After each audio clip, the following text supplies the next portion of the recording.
साखर कारखान्याच्या लायसन्सवरून आता नवा वाद पेटलेला आहे। सुरेश धस स्वतःचा कारखाना सुरू करतात।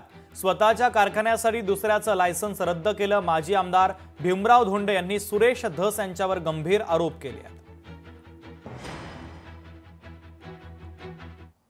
कारखाना सुरू होण्याची लोकांची खूप मागणी होती, त्यानुसार आपण ते केले। परंतु नंतर असं समजलं की त्याचं लायसन्स आता रद्द झालेलं आहे। ते लायसन्स पूर्ववत मिळावं म्हणजे कारखाना सुरू करता येईल, यासाठी आपला प्रयत्न चालू आहे। मी दिल्लीला संबंधित खात्याला भेटलेलो आहे, राज्याच्या मुख्यमंत्र्यांना भेटलो, साखर आयुक्तांना भेटलो, प्रयत्न चालू आहेत। त्यांचा पत्रावर होईल, परंतु आता उशीर होत चालला आहे, त्याची घाई आहे। म्हणून मी हे धरणे आंदोलन निश्चित केलेलं आहे।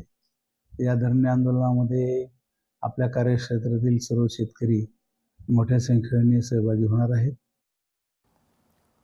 तर सुरेश धस स्वतःचा कारखाना सुरू करतायत असा गंभीर आरोप आता करण्यात आलेला आहे।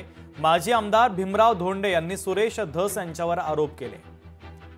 तर बीड जिल्ह्यातील साखर उद्योगामध्ये हा मोठा वाद आता निर्माण होण्याची चिन्ह आहे। आमदार सुरेश धस स्वतःचा खासगी साखर कारखाना सुरू करत असल्याने महेश सहकारी साखर कारखान्याचं लायसन्स रद्द करण्यात आलं असा आरोप धोंडेंनी केला आहे।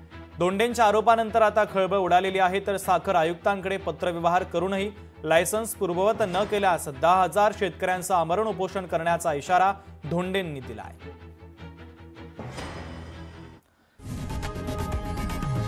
लोकशाही मराठी ऐका, पहा, जागरूक रहा।